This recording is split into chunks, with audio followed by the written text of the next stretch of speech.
Bapak Mama, saudara-saudari yang diberkati Tuhan, Shalom. Sekali lagi Shalom. Salam damai Natal bagi kita semua. Apa kabar hari ini? Apa kabar hari ini? Ya, suara semakin kecil. Karena kebanyakan dari kita mungkin ada pulang kampung sehingga dalam ruang kebaktian ini yang hadir ya kita begitu. Tapi kita bersyukur kepada Tuhan bahwa ketika kita masih diperkenankan Tuhan untuk ada bersama-sama di tempat ini untuk beribadah, artinya bahwa Tuhan begitu mengasihi kita. Bapak Mama, saudara-saudari yang diberkati Tuhan, ini adalah minggu terakhir di tahun 2024. Tanggal 29 dan masih 2 hari lagi kita sudah mengakhiri tahun ini. Kita terus berdoa kepada Tuhan agar dalam tuntunannya menolong kita melewati tahun ini. Bapak Mama, saudara-saudari, di minggu terakhir ini Majelis Sinode Gemit memberikan kita bahagian perenungan yang menuntun kita, yakni dari kitab Kolose pasal 3 ayat 5 hingga ayatnya yang ke-17 dengan tema bagi kita hidup sebagai manusia baru. Hidup sebagai manusia baru. Bapak Mama, saudara-saudari, hidup sebagai manusia baru itu seperti apa? Pernahkah kita mendengar istilah operasi plastik? Pernah kosonde? Iya, pasti kita pernah dengar.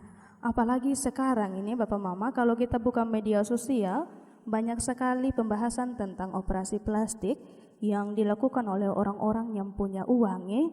Soalnya operasi plastik itu Bapak Mama, dia bukan hanya tentang 1.000, 2.000. Dia tentang puluhan dan seterusnya. Dan banyak orang memberi diri untuk melakukan hal itu, untuk mereka bisa mendapatkan penampilan yang baru. Bapak Mama, saudara-saudari yang diberkati Tuhan, operasi plastik itu apa? Operasi plastik itu adalah tindakan medis yang bertujuan untuk memperbaiki, memodifikasi atau merekonstruksi bagian tubuh tertentu. Dan operasi ini biasa dilakukan, dia punya tujuan itu untuk kesehatan. Jadi tujuan kesehatan begitu. Tetapi lama-kelamaan operasi plastik itu bukan tentang untuk kesehatan lagi, tetapi sudah berubah, dia punya fungsi untuk keindahan suatu penampilan. Jadi misalnya kita yang hidung pesek, ya kita bisa kasih mancung. Terus kita yang badan gemuk tidak perlu diet-diet lagi. Tapi langsung di sana langsung keluar kita punya lemak separuh. Sampai kita kurus dan mungkin saja angin datang tiup kita juga kita bisa jatuh. Bapak Mama, saudara-saudari. Kita bisa ubah kita punya bentuk muka itu sesuai dengan apa yang kita mau. Itu yang dinamakan operasi plastik. Kita punya mata yang sipit-sipit, kita bisa buat agak lebar sedikit. Tetapi Bapak Mama, saudara-saudari, adakah dari kita yang hadir saat ini mau melakukan operasi plastik? Jangan bersyukur untuk apa yang Tuhan sukasi. Sebab firman Tuhan bilang ketika Tuhan menciptakan manusia itu segambar, serupa dengan Allah. Tuhan melihat semuanya baik adanya. Maka kita saat ini sempurna menurut Tuhan. Oleh karena itu saudara perlu kita harus keluar uang banyak-banyak untuk melakukan hal itu. Bapak Mama, saudara-saudari, di kehidupan kita juga seperti itu. Kadang kita mau mancung, ya saya masih ingat ketika saya masih di asrama, Bapak Mama, saya punya kawan ini setiap kali dia mau tidur, karena dia bilang dia mau hidung mancung, dia pakai jepit pakaian. Jadi dijepit dia punya hidung, dan apa yang terjadi Bapak Mama? Ketika bangun pagi, bukan mancung yang didapat, luka, bermirah semua di hidung. Dan akhirnya apa? Karena perawatan tidak baik, infeksi dia punya hidung. Ya, itu mau mancung alami yang katong buat sendiri. Bapak Mama, saudara-saudari, tentunya setiap orang mau ada perubahan dalam dia punya hidup, baik itu penampilan, baik itu dengan dia punya gaya hidup. Misalnya kita memasuki Natal, ini kita juga begitu. Banyak hal baru yang kita buat. Yang awalnya dari Januari sampai dengan bulan 11, soalnya ada kue di rumah, tiba-tiba Desember kue bu banyak. Sampai kita bingung, ini kita mau makan yang mana, kasih tinggal yang mana. Terus tiba-tiba saja kita punya rumah yang warna putih, kita bisa cat jadi warna hijau. Kita bisa kasih baru, apalagi mama-mama, semua dekat Natal itu dong kasih turun semua gorden-gorden dong. Jadi kita yang anak-anak ini yang harus muku cuci kasih bersih itu gorden-gorden. Kita akan menampilkan yang baik, kita akan beli baju baru, kita akan beli sepatu baru, bahkan barang-barang baru. Tentunya Bapak Mama saudara-saudari, itukah yang dimaksud dengan bagian perenungan kita tentang hidup baru, menjadi manusia baru? Tentunya tidak ya Bapak Mama. Berbicara tentang manusia baru bukan hanya berbicara tentang operasi plastik mengubah penampilan kita, tapi lebih dari itu. Oleh karena itu mari kita belajar bersama-sama dari bahagian firman Tuhan kita pada saat ini. Firman Tuhan kita pada saat ini adalah surat yang ditulis oleh Paulus kepada jemaat di Kolose. Hal ini diberikan kepada mereka bukan karena orang di Kolose itu tidak mengenal Tuhan, tetapi mereka itu sudah kenal Tuhan, tetapi kehidupan mereka itu masih ada dalam kehidupan yang lama.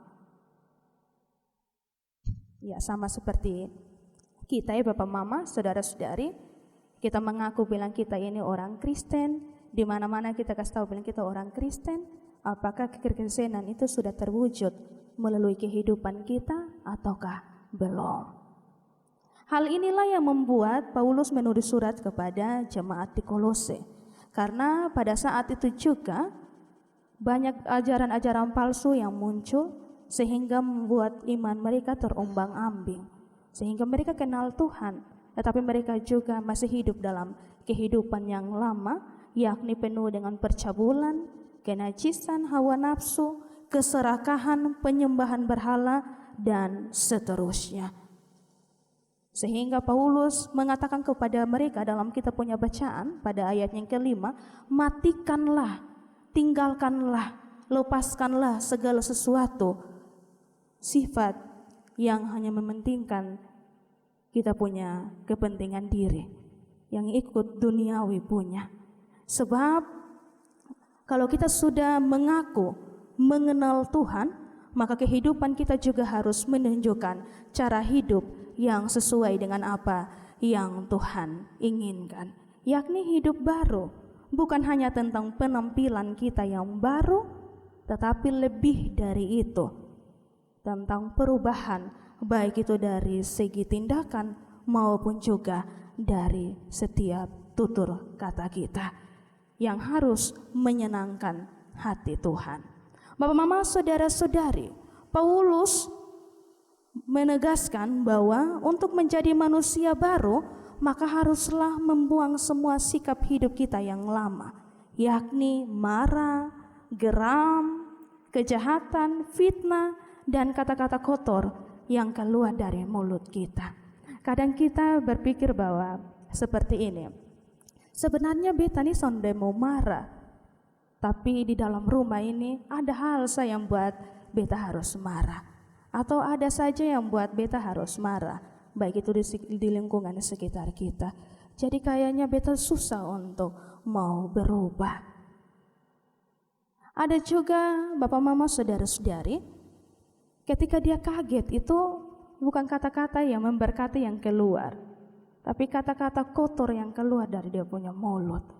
Bahkan bukan hanya itu, ketika orang pun nama ini bagus, baptis dengan bagus, diberikan oleh dia punya orang tua dengan harapan, tiba-tiba dalam pergaulan itu orang pun nama su beda le.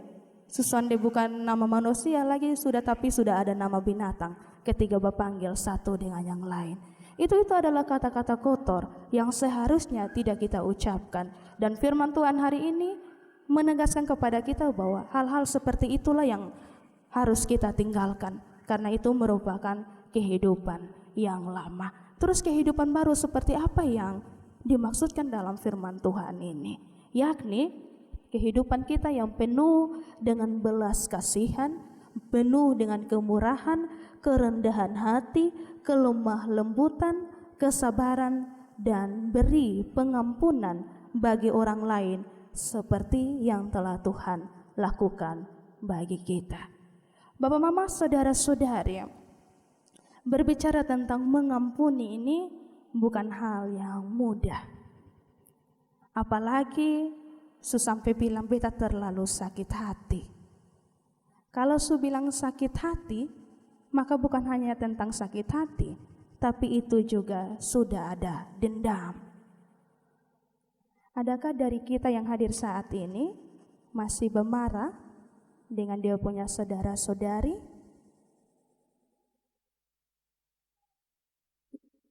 Adakah dari kita yang masih bermarah dengan kita punya saudara-saudari? Jika ada, maka mari kita lepaskan.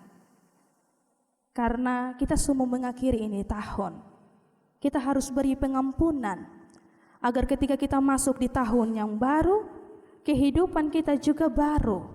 Tidak ada dendam, tapi yang ada hanyalah sukacita dan damai sejahtera yang Tuhan inginkan. Ingat ya Bapak, Mama, saudara-saudari, bahwa kita ini berdosa, tapi Tuhan memberikan pengampunan. Ia memberi pengampunan bukan hanya lewat kata-kata seperti yang kita biasa ucapkan, oh saya memaafkan kamu. Tidak.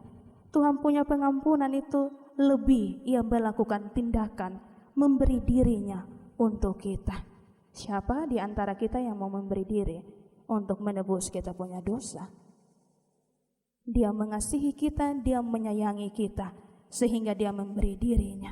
Dan kita patut untuk mencontohi teladan yang telah diberikan Tuhan kepada kita. Kita jangan buat hidup kita terus diperbudak oleh kehidupan lama kita. Kita kenal Tuhan, tapi hidup kita tidak sesuai dengan yang Tuhan inginkan. Oleh karena itu Bapak, Mama, saudara-saudari, bagian firman Tuhan juga pada saat ini juga menegaskan kepada kita, menegur kita,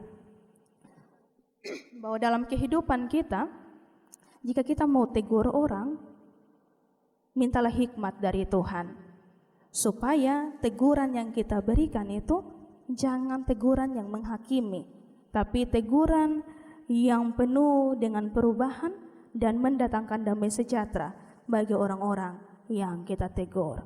Biasanya kita kalau tahu ada yang buat salah atau melakukan kesalahan di kita punya depan, itu kita susun bisa-bisa leh, saya harus tegur dia sudah, meskipun dalam keadaan dan situasi yang seharusnya tidak. Kita akan pergi dan menegur, dan hal itu Bapak, Mama, saudara-saudari bisa mengakibatkan orang yang kita tegur itu menjadi kesal. Kalau suka kesal bisa saja dia menjadi marah dan dendam dengan kita, sehingga teguran yang kita berikan itu bukan lagi teguran yang mendatangkan perubahan, tetapi teguran itu mendatangkan dendam, bahkan amarah dari orang yang kita tegur. Oleh karena itu Bapak, Mama, saudara-saudari, bahagian firman Tuhan ini menegur kita bahwa dalam menegur seseorang kita harus menegur dengan baik.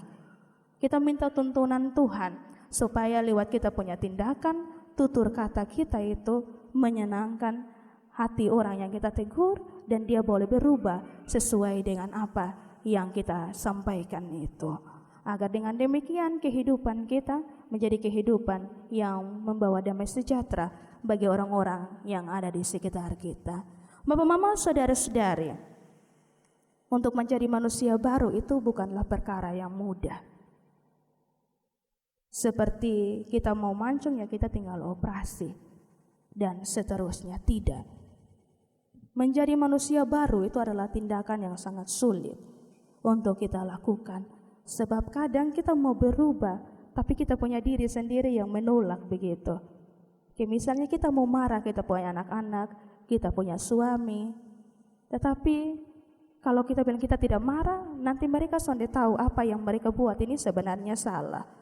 Dan kadang kita marah itu sudah berlebihan.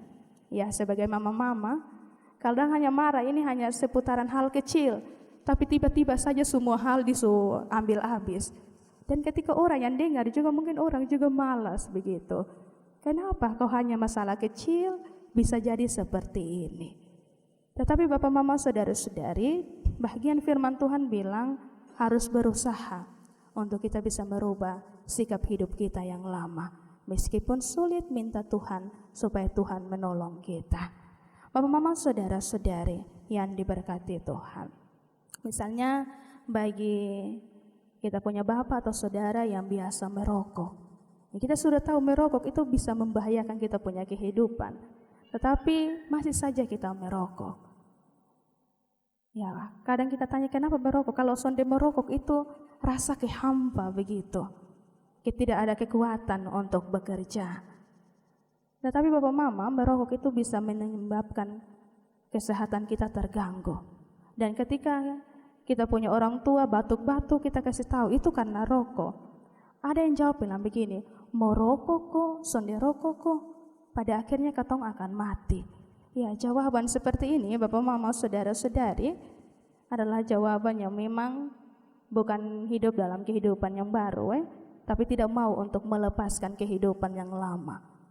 Sebenarnya kita bisa berubah perlahan-perlahan. Demikian juga dengan mau hidup baru. Semuanya butuh proses. Tidak serta-merta kita mau hari ini kita berubah, kita langsung berubah ini hari. Orang yang ada di sekitar kita juga heran dengan kita. Tiba-tiba dia lewat sonde biasa togor, tapi ini hari dia togor, besok dia son togor le. Orang juga heran dengan kita punya perubahan perlahan-lahan. Dengan menunjukkan itu, maka lama-kelamaan kita akan terbiasa dengan kehidupan baru yang diperkenankan Tuhan untuk kita miliki. Yang terakhir, Bapak Mama Saudara-saudari yang diberkati Tuhan, kehidupan kita haruslah membawa damai sejahtera bagi orang-orang di sekitar kita. Jangan kita punya kehadiran nanti orang bilang begini, itu dia sudah datang tuh. Ya, itu dia sudah datang tuh, itu dia makna subeda Bapak Mama. Jangan sampai kehidupan kita, kehidupan yang melakukan hal-hal yang tidak menyenangkan, sehingga kehadiran kita orang menanti-nanti untuk mau omong seperti itu. Oleh karena itu mari kita ubah kita punya sikap hidup agar kehidupan kita di mana saja kita berada membawa damai sejahtera bagi orang-orang yang ada di sekitar kita.